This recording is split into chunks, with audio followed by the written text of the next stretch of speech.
नमस्कार मित्रांनो, शेतकरी नेते अजित नवले यांची कर्जमाफीबाबत महत्त्वाची अपडेट. शेती कर्जाची 1 वर्ष वसुली स्थगिती आणि शेतकरी कर्जांचं पुनर्गठन करण्याची भूमिका राज्य सरकारकडून घेण्यात आली आहे, अशा प्रकारच्या बातम्या प्रकाशित होत आहेत. मात्र 1 वर्षभर स्थगितीचा मुद्दा उद्भवतच नाही.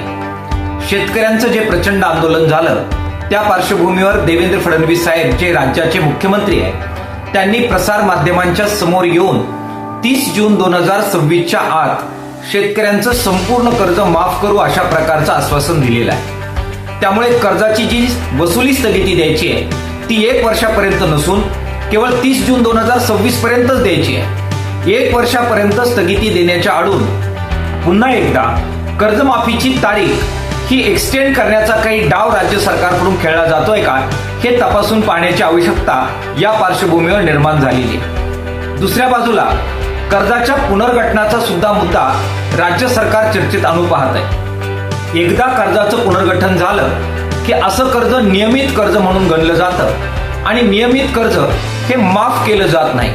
आमची भूमिका आहे की अतिवृष्टीमुळे जे नुकसान झालेलं आहे ते कर्ज सुद्धा माफ झालं पाहिजे. त्याच्यामुळे 30 जून 2026 पर्यंत जे सर्व कर्ज थकीत होईल ते कर्जमाफीमध्ये आलं पाहिजे. त्यामुळे पुनर्गठनाचा सुद्धा मुद्दा येत नाही.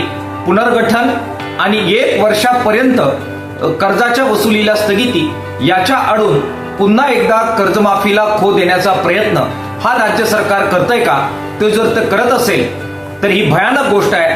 राज्य सरकारने असे कोणत्याही प्रकारचे डावपेच शेतकऱ्यांबद्दल करू नये, अन्यथा प्रचंड मोठ्या आंदोलनानं जबरदस्त अशा प्रकारचं प्रत्युत्तर या डावपेचांना शेतकरी संघटना आणि किसान सभेकडून दिलं जाईल.